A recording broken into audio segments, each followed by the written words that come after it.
歡迎來到明星新聞 MKN Star News 頻道，請訂閱頻道，所以大家不要錯過當天最熱門的新聞。我們今天的時事通訊包括以下內容：迪麗熱巴爆料再添新內容，暫留僅是表面現象，過往遭遇遭披露，網友紛紛表示同情。迪麗熱巴在2026年2月底被一個人扔在了戰區附近，她的團隊包括經紀人、化妝師、造型師，全都提前飛到了巴黎。他們去看迪奧的大秀，只有他自己拿到一張需要在迪拜轉機的經濟艙票，團隊省了大概15000的機票錢。然後中東局勢突變，迪拜機場關閉，他被困住了，超過24小時沒有消息。粉絲在網上急得不行。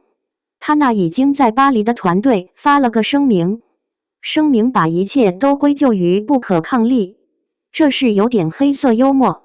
在他出發的前一天，中國駐阿聯酋大使館明明發布了安全預警，任何一個關注時務的團隊都應該看到，這不是天災，這是人禍，一個低級到可笑的人為失誤，時間點掐得也準。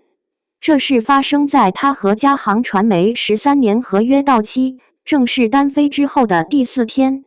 你不能說這之間一定有聯繫，但巧合多了，味道就變了。不對，應該說，這已經超出了巧合能解釋的範疇。一個頂流藝人，他的安全是團隊工作的底線。這條底線被一張經濟艙機票和一份預警通知輕易地捅穿了。團隊在巴黎喝着咖啡發聲明的時候，藝人在戰區機場裡失聯。這個畫面本身就說明了一切。聲明裡那種輕飄飄的措辭，現在讀起來像一種諷刺。他們把風險轉嫁給了藝人一個人，風險成本被壓縮成了15000塊錢。這筆賬算得真清楚。粉絲的憤怒不是沒有道理。他們花錢花時間支持的人，在合作夥伴眼裡可能只是一個需要計算運輸成本的物件。這很殘酷，但這就是娛樂圈運行邏輯的一部分。只不過這次，邏輯的齒輪卡在了最不該卡住的地方。合約剛到期就出這種事，業內的人會怎麼想？他們會覺得這是偶然的疏忽，還是一個信號？一個關於資源分配和重視程度重新洗牌的信號。我不知道，我只知道結果就是藝人差點被扔在戰火邊緣。團隊的反應速度慢得驚人。聲明裡你看不到任何實質性的應對方案，只有撇清。這種危機公關的水平，放在任何一個行業都是不及格的。他們好像忘了，核心資產差點丟了。現在事情過去了，但有些東西留下了，比如信任的裂痕，比如一個問號。當一個藝人和他的團隊不再是僱傭關係，那種無微不至的保護還會在嗎？這次事件像一個生硬的測試，測試的結果不太好看。說到底，專業主義的缺失才是根源。把預警當耳邊風，為了成本犧牲安全預案。這放在哪個領域都是重大事故，只是這次事故的當事人恰好是個明星。消息是2月28日炸開的，起初只是個關於航班延誤的普通詞條，細節很快露了出來。有同樣困在機場的旅客提到了爆炸聲，提到那種緊繃的空氣。迪麗熱巴本人的微博停在同一天，再沒更新。粉絲的追問像潮水，全湧向那個沉默的工作室賬號。工作室選擇了徹底沉默，這份沉默一直拖到3月3日，拖到巴黎那邊秀都快開場了，一份聲明才擠出來。字面讀起來全是遺憾和感謝，對關鍵問題避而不談。為什麼走那條線？團隊做了什麼？人是否真的安全？他統統繞開了。聲明裡保證藝人平安，還說團隊在一起互相照應。這話後來被證明是句空談。當時他身邊只有一位宣傳助理，他的經紀人和化妝師那時候網絡地址已經顯示在法國巴黎了。IP 地址不會說謊，它是個冷靜的坐標。不對，應該這麼說，它比那份聲明要誠實得多。你看，聲明在乎的是日程和場面。IP 地址顯示的是人員早已分散的事實，這中間存在一個缺口，一個關於預案和實際應對之間的缺口。危機處理的第一課是信息透明，哪怕只是最低限度的誠實。當公共信息失去錨點，猜測就會自己生長。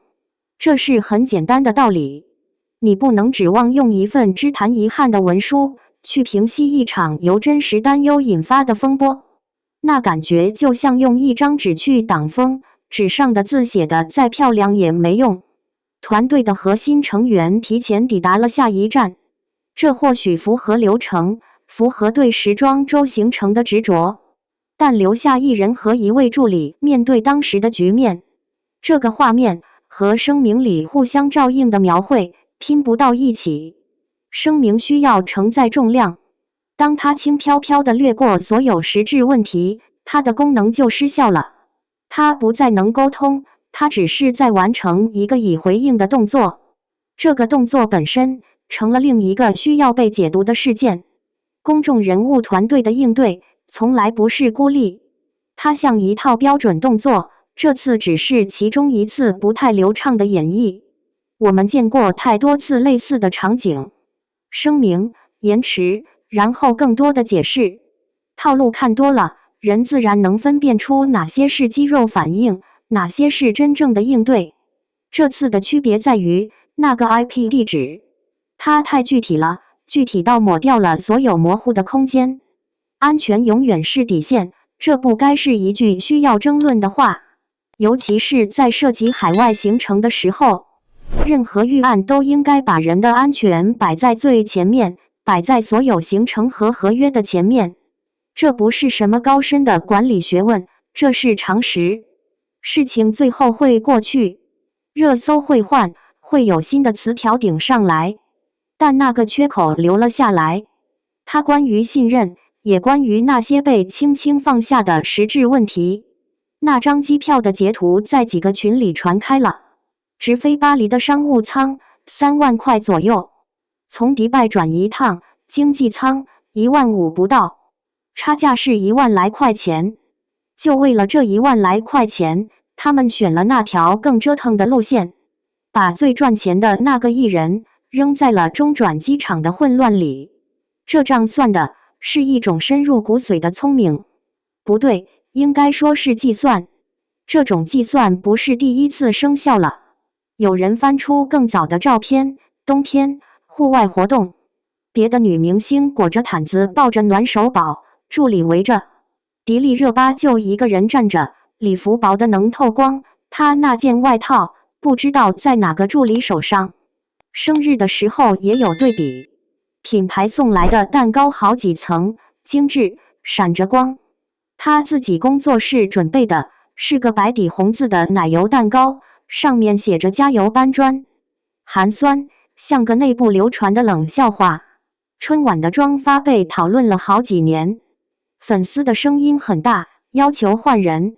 那些聲音像扔進深井裡的石頭，可能連個回響都懶得給你。這些是一件一件疊起來，它們自己是有重量的。平時你看不見那重量，但它就在那兒。這次航班延誤像最後一根東西壓上去，咔嚓一下。怨氣不是爆發，是終於找到了一個具體的出口。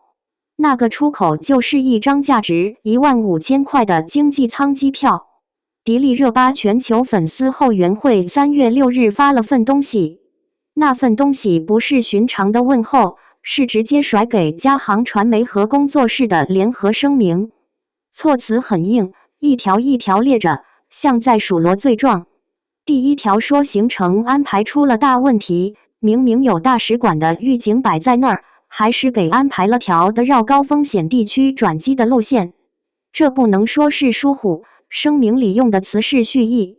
第二條講危機來了之後團隊的反應，藝人那邊據說失聯了幾10個小時，等來的聲明卻輕飄飄的，看不出着急，也找不着歉意，應對能力被判定為零。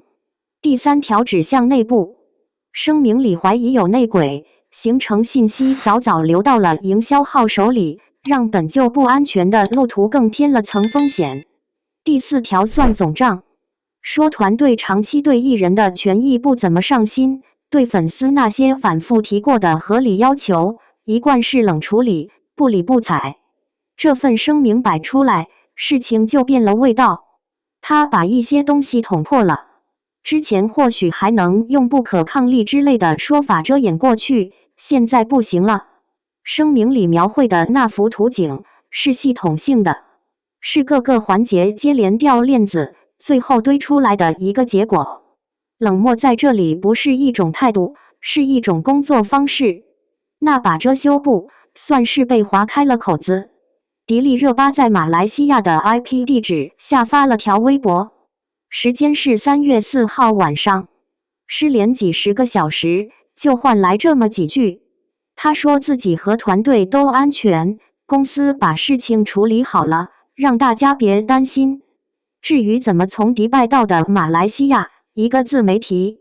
後來有風聲漏出來，說是和助理先想辦法走陸路去了阿曼，再從那兒飛的馬來西亞。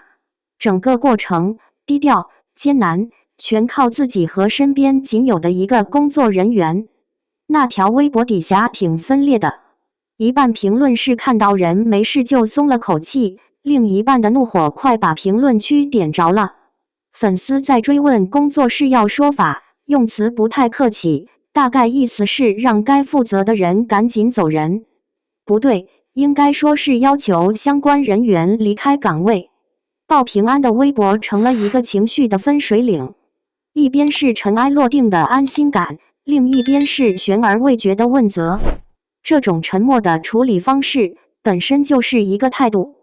他沒提供任何可供咀嚼的細節，把所有的驚險和局促都壓在了那幾句客套話的下面。你只能從那個地理位置的跳躍和那個僅有的工作人員的表述裡去想象中間的曲折，想象那些不被看見的路程。粉絲的憤怒是有道理的，他們消費的不只是作品，還有一份被承諾過的安全感。當這份安全感出現裂痕，而官方渠道只給出一個平滑的、抹去所有過程的結論時，那種被隔離開的無力感就會轉化成怒火。這已經不是第一次了。行業裡這種冷處理的應急預案，熟練得讓人疲憊。他把個體經歷壓縮成一句通稿，把複雜的轉移路徑簡化成一個抵達的結果。安全抵達是結果，但過程本身也是事實的一部分。那口氣始終是提着的。你看那條微博的用詞，克制到了極點，沒有情緒，沒有場景還原，甚至沒有一點點劫後餘生的疲憊感流露出來。它符合一切危機公關的文本規範，卻也抽離了所有具體的人的痕跡。它像一個完美的句號，試圖強行結束一段混亂的篇章。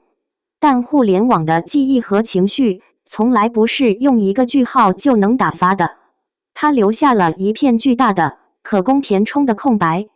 於是，猜測、傳言，還有那種未被安撫的擔憂，就在這片空白裡瘋長。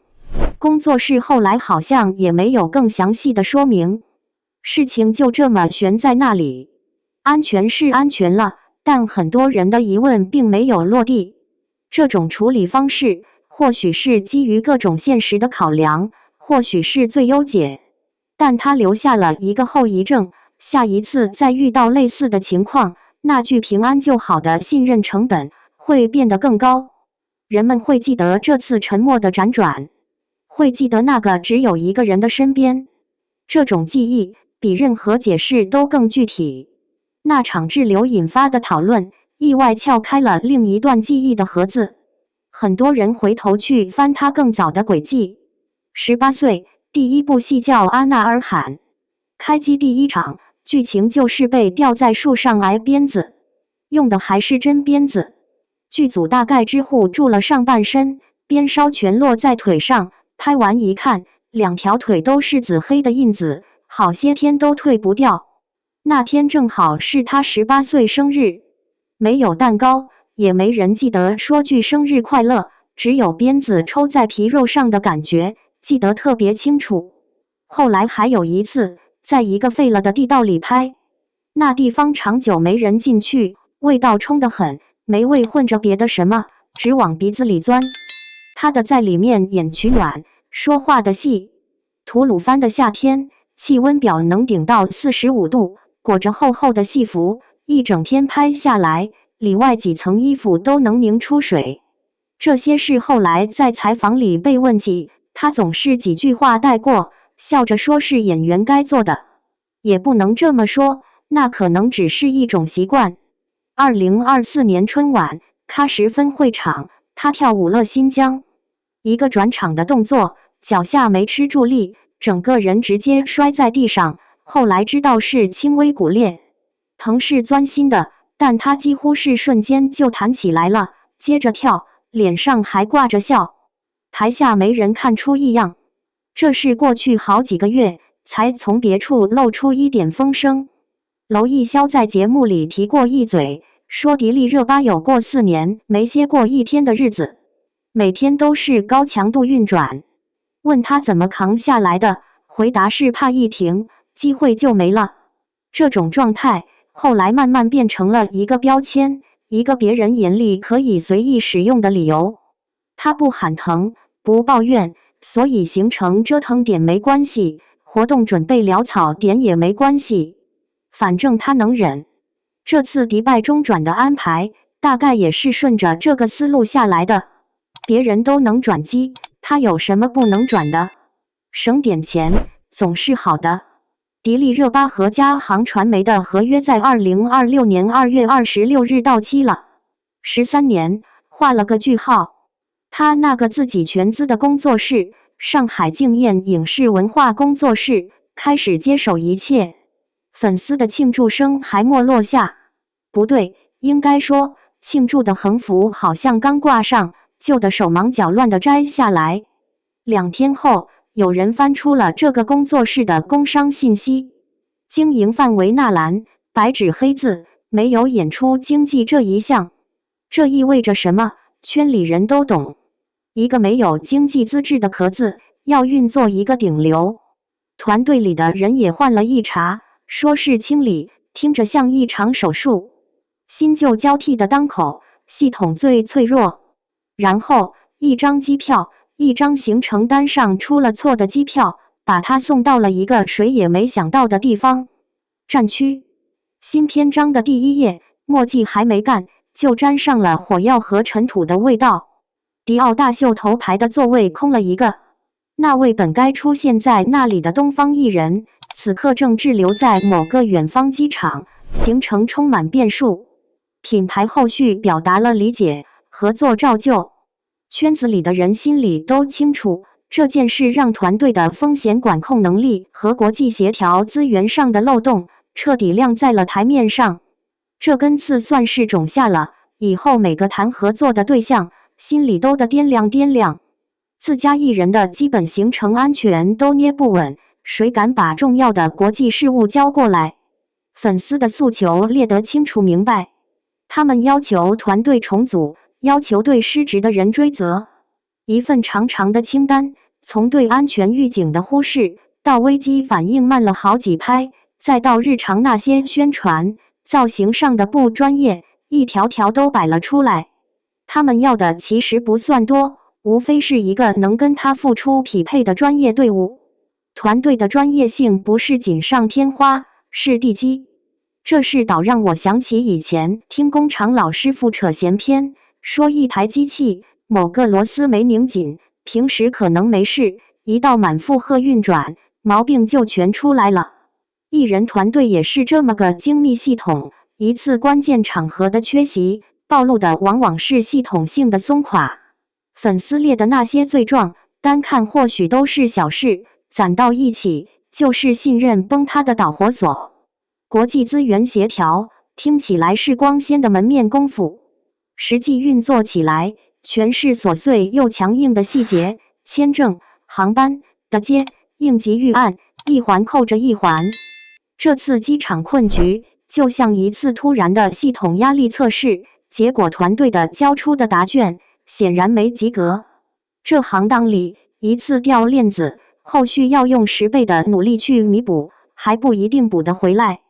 粉絲的憤怒，某種意義上是理性的，他們不是在無理取鬧，而是在用腳投票，用聲音進行一場關於專業主義的市場監督。他們投入了情感和時間，自然希望這份寄託不被低級的、可避免的失誤所消耗。一個能打硬仗的團隊，才是藝人長遠發展的壓艙石。這話現在聽起來格外實在。品牌方的諒解是一種商業禮貌，但商業合作終究是看長期價值的穩定輸出。一次意外或許可以翻篇，如果團隊的內控機制沒有因此升級，同樣的坑未必不會出現第二次。到時候，諒解會不會變成重新評估，就難說了。這個行業，信任是易碎品。說到底，藝人是產品，更是活生生的人。團隊的所有工作，起點和終點都應該是保障這個人能安全、穩定，最大限度地釋放其職業價值。任何偏離這個核心的運作，無論包裝得多好，都是捨本逐末。粉絲盯着那些不專業，盯着的其實就是這個本。這事的熱度總會過去，看客會散去，新聞會被覆蓋。但對於身處其中的藝人和團隊而言，這是一個需要被仔細收進檔案庫的案例。它不是一個需要公關掉的負面，而是一張清晰標示出系統弱點的圖紙。後續是打補丁還是重構，選擇權在他們自己手裡。市場只會給一次，或許2次改正的機會。事情好像暫時平息了。3月5日，確認他安全回了國。工作室發了一條微博，說已妥善安排後續行程安排的失誤，沒有解釋，也沒有道歉。網絡上的爭吵沒停，一部分聲音覺得粉絲過於敏感，戰爭這種突發事件，誰也沒辦法。不對，這麼說可能太輕巧了。更多的聲音指向一個更具體的結論，這不是天災，是人禍，是團隊系統性失職釀成的結果。那個18歲挨鞭子不吭聲的女孩，那個在彌漫尿騷味的地道裡取暖的女孩，那個骨裂了還能笑着跳完舞的女孩，她一路從新疆走到上海，從新人走到頂流，靠的是咬着牙。她剛剛掙脫了13年的合約束縛，前面理應是海闊天空。獨立後的第一刻，內容卻是如此冰冷。她報平安的微博下面有一條評論被頂得很高，評論說她總是講抱歉，讓大家擔心了。可該說抱歉的從來都不是她。